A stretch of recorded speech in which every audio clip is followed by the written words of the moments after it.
সম্মানিত দর্শক, 2026 সনের ফেব্রুয়ারি মাসের 26 তারিখ সন্ধ্যাবেলায় এই ভিডিও করছি। আজকের শবে বরাতের রাত্রি, পবিত্র, মহান, যারা ইসলাম ধর্মাবলম্বী তাদের জন্য বরকতময় একটি রজনী। তো যারা সাধারণ আমজনতা, তারা এই রজনীতে দুটো ডাল ভাতের জন্য চিৎকার করবেন, কান্নাকাটি করবেন। আর যারা রাজাবাদশাহ হওয়ার স্বপ্ন দেখেন, তারা প্রথমত নিজের বিজয় চাইবেন আর প্রতিপক্ষর পরাজয় চাইবেন। আর সেই আবহাওয়ার মধ্যে আজকের দিনটিতে রাজনীতির যে রঙ্গ, সেই রঙ্গ রীতিমতো জমে একেবারে বরফ হয়ে গেছে। বরফ হয়ে গেলাম এই কারণে যে যখন যে কোনো রং তামাশা এটি বায়বীয় অবস্থায় থাকে, তখন এটি স্বাস্থ্যকর, আপনি দেখতে পাবেন, কিন্তু আপনাকে আঘাত করবে না। কিন্তু যখন কোনো রং তামাশা জমে বরফ হয়ে যায়, তখন সেই বরফ যদি খণ্ড বিখণ্ড চূর্ণ বিচূর্ণ হয় এবং তা যদি আপনার দিকে ছুঁড়ে মারা হয়, এবং বরফের যে চাকু, বরফের যে ধারালো যে ফলা, এটি যে কোনো মরণঘাতী মারণাস্ত্র, তার চেয়ে কোনো অংশে কিন্তু আপনার জন্য কম ক্ষতিকর নয়।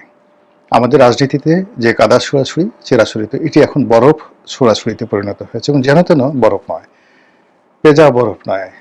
এই বরফ হলো অ্যান্টার্কটিকার যে শক্ত স্বচ্ছ বরফ, যার অগ্রভাগ যে কোনো তলোয়ারের চেয়ে ক্ষুরধার হয়ে থাকে।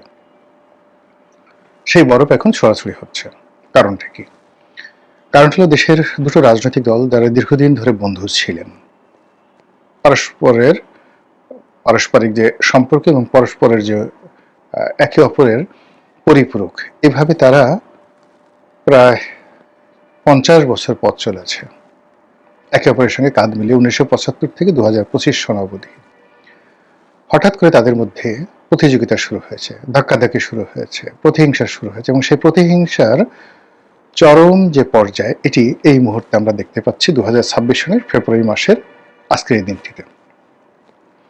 যদি আজকের দিনে জামাতের কর্মসূচির কথা আপনি চিন্তা করেন, আপনি দেখবেন যে জামাতের আমির ডক্টর শফিক, তিনি চট্টগ্রামে যে তাদের ঐতিহাসিক যে জায়গাগুলো রয়েছে, সেই জায়গাগুলোতে তারা নির্বাচনী সমাবেশ করছেন, এবং সেই সমাবেশে তিনি যে ভাষায় প্রতিপক্ষকে আক্রমণ করেছেন, অবস্থা দৃষ্টি মনে হচ্ছে তিনি ধৈর্য হারিয়ে ফেলেছেন।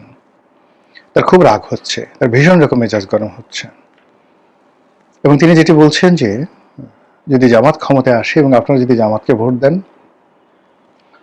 তাহলে জামাতের এই রাষ্ট্র ক্ষমতা, তাদের যে এক্সিকিউটিভ পাওয়ার, এটা প্রয়োগ করে তারা দুর্নীতিবাজ যারা লোকজন রয়েছেন, যারা জনগণের হক মেরে দিয়ে পেটের মধ্যে পুরেছে, সেই তাদের পেটের মধ্য থেকে সে টাকা বের করে তিনি আনবেন, এবং সেই অর্থ, দুর্নীতির যে অর্থ, এটি রাষ্ট্রীয় কোষাগারে জমা করবেন, এবং দুর্নীতিবাজদেরকে তিনি দৃষ্টান্তমূলক শাস্তি দেবেন।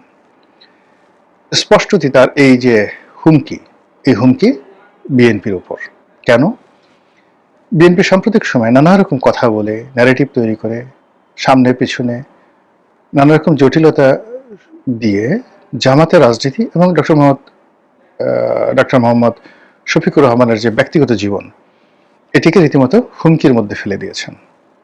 সাম্প্রতিক সময় যে তার এক্স হ্যান্ডেলে হ্যাক হয়ে যাওয়া, এবং একটি যাকে বলা হয় নারীদেরকে একটি গালি দেওয়ার সংক্রান্ত বিষয় নিয়ে বিএনপির যারা লোকজন, তারা এতটা সারা বাংলাদেশ উত্তাল করে ফেলেছে, এবং বিএনপি নারী নেত্রী, নারী কর্মী এবং নারীবাদী বিভিন্ন সংগঠনগুলোকে যেভাবে বিএনপি শফিকুর রহমানের বিরুদ্ধে নামিয়ে দিয়েছে, তাতে করে জনাব শফিকের যে ভাবমূর্তি, তার যে চেহারা সুরত, তার যে অস্তিত্ব, তার যে পদ পদবী, ঠিক তিনি যা, তার সঙ্গে আসলে এই রাজপথে তাকে নিয়ে যে ন্যারেটিভগুলো তৈরি করা হচ্ছে, এগুলো মানায় না। শুরুতে বললাম যে রাজনীতির যে বরফ, এটা গলছে না, এই বরফ আরো শক্তিশালী হচ্ছে এবং তীক্ষ্ণ হচ্ছে।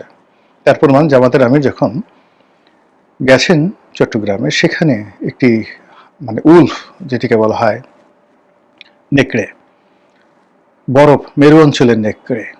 নেকড়ে অনেকগুলো বৈশিষ্ট্য আছে। সেই মেরু অঞ্চলের নেকড়ে, পিছনে বরফ আচ্ছাদিত মেরু অঞ্চল এবং তার মধ্যে সফেদ সাদা পোশাক এবং শ্বেত শুভ্র দাড়ি সম্বলিত জামাতের আমির যেভাবে দাঁড়িয়ে আছেন, এর মাধ্যমে তিনি কি ইঙ্গিত দিতে চাচ্ছেন বিএনপির জন্য, প্রতিপক্ষের জন্য, দেশবাসীর জন্য, এটি নিয়ে আরেক দফা আলোচনা করবো। এবার একটু বিএনপিকে নিয়ে কিছু বলা যাক এবং বিএনপির রাজনৈতিক ময়দান থেকে ঘুরে আসি।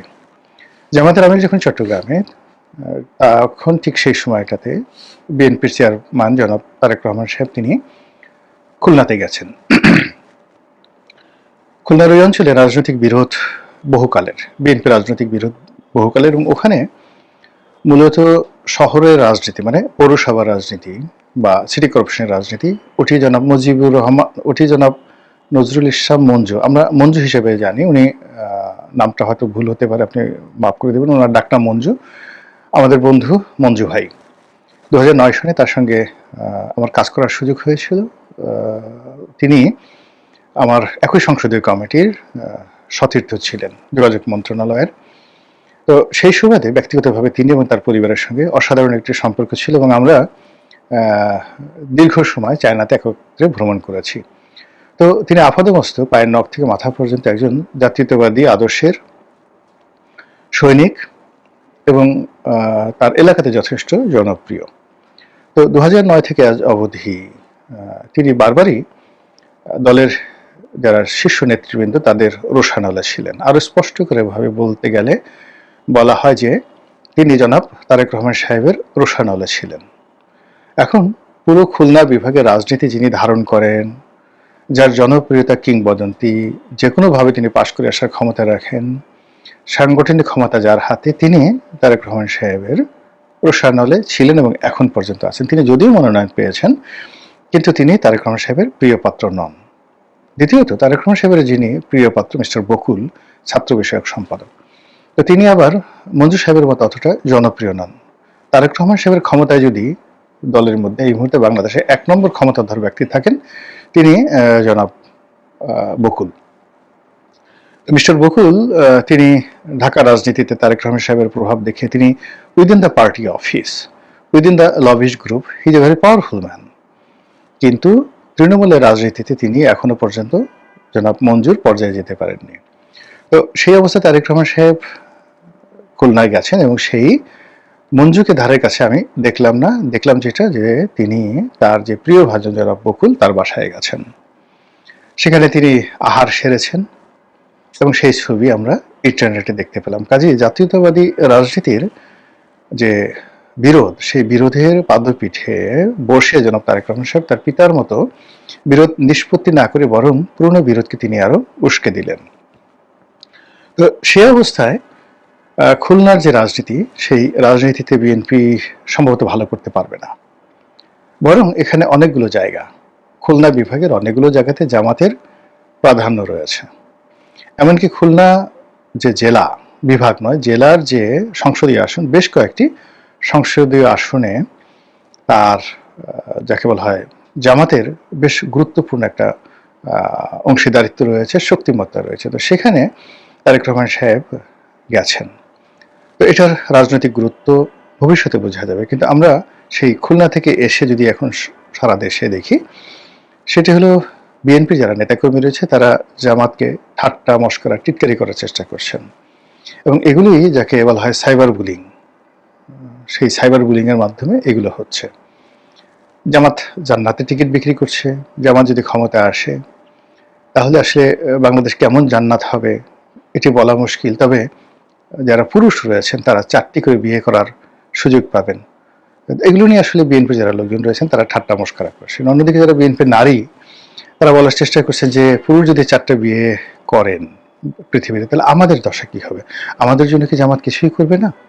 এবং এগুলো যারা অনেক নারী কর্মী আছেন জামাতের, ফেসবুক, টুইটার, ইউটিউব, সোশ্যাল মিডিয়াতে ইতিমধ্যে যারা বেশ জনপ্রিয় হয়ে গেছেন টিটকারি করার জন্য, এরকম অনেক নারী কর্মী তারা জামাতের বড় বড় নেতাকে উপলক্ষ করে নানা রকম ঠাট্টা মশকরা টিটকারি তারা চালিয়ে যাচ্ছেন। এরই মধ্যে অনেকে বলার চেষ্টা করছেন যে ঠিক আছে, দুনিয়াতে আপনারা না পান, আখেরাতে গিয়ে আপনারা তো জান্নাতে গিয়ে আপনারা গেলমান পাবেন। আর আপনাদের পুরস্কার হিসেবে আপনাদের স্বামী যদি জান্নাতি হন, আপনি তাদেরকে পাবেন। এখন অনেক মেয়ে বলার চেষ্টা করছেন এটা কি ধরনের কথা, দুনিয়াতেও সেই ফতার বাবার সঙ্গে আমরা ঘর করলাম, যার যন্ত্রণায় আমরা অতিষ্ঠ, আর সেই জান্নাতে গিয়ে যদি সেই একই ফতার বাপকে পাই, তাহলে এটা আর নতুন কি হলো। এখন এগুলো নিয়ে ঠাট্টা মস্করা টিটকারি কিন্তু চলছে। এই টিটকারির মধ্যে নির্বাচনের দিন যত ঘনিয়ে আসছে, তত মাঠের পরিস্থিতি উত্তপ্ত হচ্ছে। আর রাজনীতির যে সম্পর্ক, সেই সম্পর্কটা ক্রমশ বরফে জমাটবদ্ধ হচ্ছে। আর ক্ষমতার যে বলয়গুলো রয়েছে, সেটা ক্যান্টনমেন্ট বলেন, বঙ্গভবন বলেন, যমুনা মানে ডক্টর মোহাম্মদ ইউনূসের যে দপ্তর সেটি বলেন, আমেরিকা বলেন, দিল্লি বলেন, তারপর ইসলামাবাদ বলেন, বেইজিং বলেন, সব জায়গা থেকে যে খবর আসছে, তাতে করে রাজনীতির বরফ গলার কোনো সম্ভাবনা দেখা যাচ্ছে না। আর রাজনীতির ময়দানের যে উত্তাপ, সেটাও না কমে বরং বেড়ে যাচ্ছে। তাহলে বোঝার চেষ্টা করুন যে আপনার একদিকে সাহারা মরুভূমির সেই সাইমুম মরুঝড়, উত্তপ্ত মরুঝড়, আর অন্যদিকে অ্যান্টার্কটিকার যে বরফ, শীতল বরফ ক্রমশ আরও ঘনীভূত হচ্ছে। তো সেই লু হাওয়া এবং বরফ যদি 12 তারিখে মুখোমুখি হয়, 13 তারিখে এই বরফ আর যাকে বলা হয় লু হাওয়া, গরম হাওয়া, মরুঝড় একে অপরের সঙ্গে কোলাকুলি করে, মোলাকাত করে, কি ধরনের পরিস্থিতি তৈরি হতে পারে একবার একটু ভাবুন তো।